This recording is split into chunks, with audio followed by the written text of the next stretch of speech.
जिन लोगों ने 52 साल तक अपने ऑफिस पे तिरंगा नहीं फहराया, जिन लोगों ने कभी संविधान को संविधान नहीं माना, जिन लोगों ने तिरंगे को जलाया, संविधान को जलाया, आज आज़ादी के 75 साल के बाद में कह रहे हैं कि नहीं साहब अब आज़ादी का अमृत महोत्सव है और हर घर पे झंडा फहराए, तिरंगा फहराना चाहिए।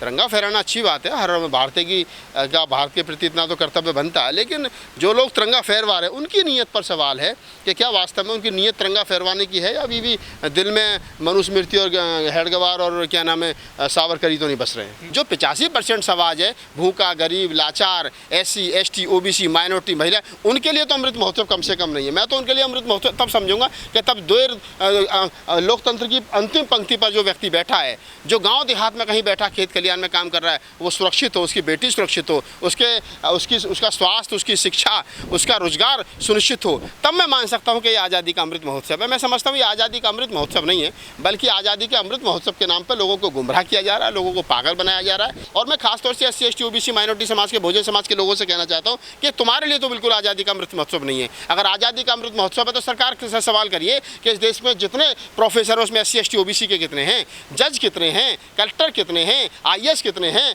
PCS कितने हैं, IPS कितने हैं। सवाल करिए ना इस देश की जो रूल करने वाली पार्टी है, सवाल करिए RSS और BJP से कि आप हमसे आज़ादी का अमृत महोत्सव मनवा रहे हो, लेकिन हमें ये तो बता दो कि 75 सालों में हम कहाँ हैं। सवाल ये कि हम कहाँ हैं, SC, ST, OBC, माइनॉरिटी के लोग कहाँ हैं, महिलाएं कहाँ हैं। आज भी आज़ादी के 75 साल के बाद में अगर इस देश के अंदर कोई OBC का आदमी सुप्रीम कोर्ट का जज नहीं बन पाया है कि सुप्रीम कोर्ट में कितने जज जो हैं वो OBC समाज के आते हैं, कितने जज SC, ST समाज के हैं, ये सवाल है। इस देश के अंदर कितने प्रोफेसर SC, ST समाज के, OBC समाज के, ये सवाल है। इस देश के अंदर कितने जज जो है वो SC, ST, OBC समाज के, ये सवाल है। इस देश के टोटल सिस्टम में कहाँ SC, ST, OBC समाज जो है वो कितने प्रतिशत उसने प्राथमिकता दर्ज कराइए, ये सवाल है। अगर उसमें वो है ही नहीं तो काय का अमृत महोत्सव है भाई। ये अमृत महोत्सव नहीं है, ये 15% लोगों के लिए अमृत महोत्सव हो सकता है, जो वो सारे सिस्टम पे, सारे संसाधनों पे सांप की तरह जो कुंडली मार करके लोग बैठे, उनके लिए अमृत महोत्सव है और उन्हीं के लिए है। दारू बंटवाएंगे, सबकी फ्री में सब कुछ देंगे, लेकिन अगर कुछ देने की जरूरत है, अगर आप कावड़ लेकर के आएंगे तो आपके ऊपर ये फूल बरसाएंगे, हेलीकॉप्टर से बरसाएंगे, क्योंकि इनको भक्तों की जरूरत है। लेकिन जब आप M.Tech B.Tech करने के बाद में नौकरी कर मांगने के लिए जाओगे तो आप लाठियाँ बरसाएंगे, क्योंकि इनको सवाल पूछने वालों की जरूरत नहीं, इनको अनपढ़ गवार और कुपड़ों की जरूरत है।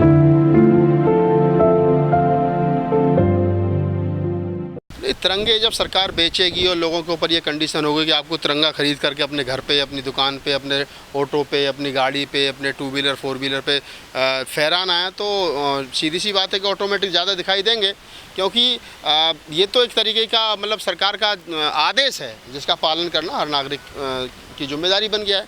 तो झंडे ज़्यादा दिखाई दे रहे हैं, अच्छी बात है, लेकिन भावना कितने लोगों के अंदर है? क्या जो लोग झंडे फहरवा रहे हैं, जो सरकार में बैठे हैं, क्या उनके अंदर जो कल परसों तक झंडे से बड़ी नफरत करते थे, तिरंगे से नफरत करते थे, क्या वास्तव में वो लोग तिरंगे से प्यार कर रहे हैं? जो मोहन भागवत ने अपनी DP चेंज करके तिरंगा लगा दिया है, तो क्या वास्तव में मोहन भागवत को तिरंगे से प्यार हो गया? कहीं ऐसा तो नहीं इनके जवान पे और हाथ में तिरंगा हो और दिल में क्या नाम है सावरकर, हेडगवार और मनुस्मृति हो? तो ये बात है, ये बहुत सारी बातें भविष्य के गर्भ में हैं। अमृत इसमें है नहीं दरअसल। अब ये कहने को कुछ भी कहें, जिस देश में आज़ादी के 75 साल के बाद में 8 साल के बच्चे को महज इसलिए उसकी पीट करके हत्या कर दी जाए कि उसने मटके से पानी पी लिया, अभी 4 दिन पहले घटना राजस्थान से आ रही है। जिस देश के अंदर एक दलित की इसलिए हत्या कर दी जाए कि उसने मूंछ रख ली है, जिस देश के अंदर किसी दलित को घोड़ी पर न चढ़ने दिया जाए आज़ादी के 75 साल तक, और जिस देश के अंदर आज़ाद दलितों की बहन बेटियों का शोषण होता हो, इस देश के मूल निवासियों की लड़कियों का शोषण हो, पहले बलात्कार हो, फिर उसकी हत्या कर दी जाए, फिर उसको रात के अंधेरे में पेट्रोल छिड़क करके जला दिया जाए शासन प्रशासन के द्वारा, तो ये कौन सा आज़ादी का अमृत महोत्सव है? ये तो इस देश के अंदर जो लोग रूल कर रहे हैं, चाहे वो राज्य की सरकार है, चाहे वो केंद्र सरकार है, उनके लिए शर्म की बात है यार। क्या हमारे शहीदों ने यही सपना देखा था कि आज़ादी के 75 साल के बावजूद भी आधी चौथाई जो आबादी है SC ST की, उसके साथ में ये शोषण होगा? क्या आधी आबादी जो महिला है उनके साथ में ये शोषण होगा? इस देश के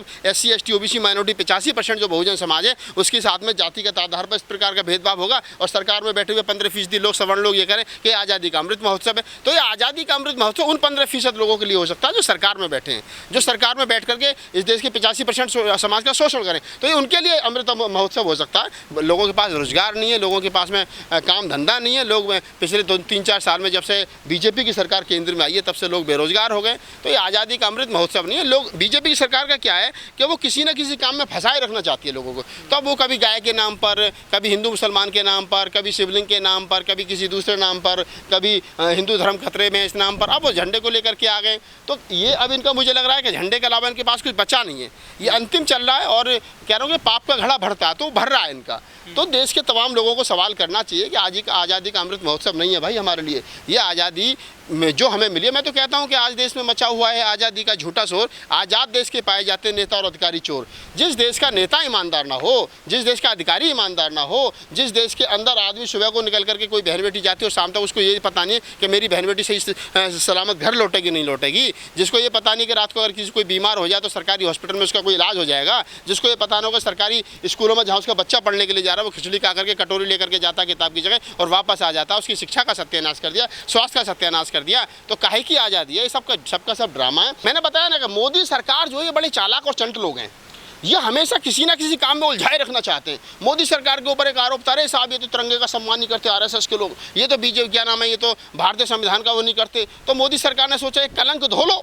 तो 75वें अमृत महोत्सव पर मोदी सरकार इस कलंक को धोने का काम कर रही है। लेकिन मैं फिर कह रहा हूँ कि तिरंगा बांटने से, तिरंगा घर घर लगवाने से, तिरंगा बेचने से आपका कलंक नहीं धुलेगा भाई। हमें पता है आज भी आपके मन में, आज भी आपके मस्तिष्क में, आज भी आपके दिल में हेड गवार सावरकर और मनुस्मृति है। क्योंकि आप बेशक कितने ही दलितों के पैर धो लो, आप बेशक कितने ही दलितों के घरों में जाकर के खाना खा लो, आप बेशक कितने ही कहीं जाकर के दलितों के साथ में भाईचारा निभा लो, लेकिन ये सच्चाई है कि आज भी आपके मन मस्तिष्क के अंदर दलितों के प्रति, इस देश के SC ST OBC Bahujan Samaj के प्रति जो नफरत है वो दिखती है। अगर नहीं दिखती तो आप मुझे बता दो कि 3 साल के बच्चे के अंदर सरस्वती विद्या मंदिर में पढ़ने वाले बच्चे को अगर सवर्ण का मटका छू लिया तो उसकी हत्या हो गई। एक आदमी नहीं बोलता साहब, एक कोई क्या नाम है सरकार का नुमाइंदा नहीं बोलता। आज भी इस देश के अंदर दलितों को घोड़ी पर नहीं चढ़ने दिया जा रहा, मूछ रखने पर हत्या की जा रही है। आज भी मोदी जी की कोई स्टेटमेंट नहीं आती। क्यों शोषण नहीं रुक रहा है? क्यों अत्याचार नहीं रुक रहा है? अरे तुम्हारे ही लोग हैं, तुम्हारी ही पार्टी के लोग हैं, तुम्हारे ही हिंदू संगठनों के लोग हैं। क्यों SC ST OBC का अत्याचार हो रहा है? वो इसलिए हो रहा है क्योंकि तुमने जो पाठ उनको पढ़ा रखा है,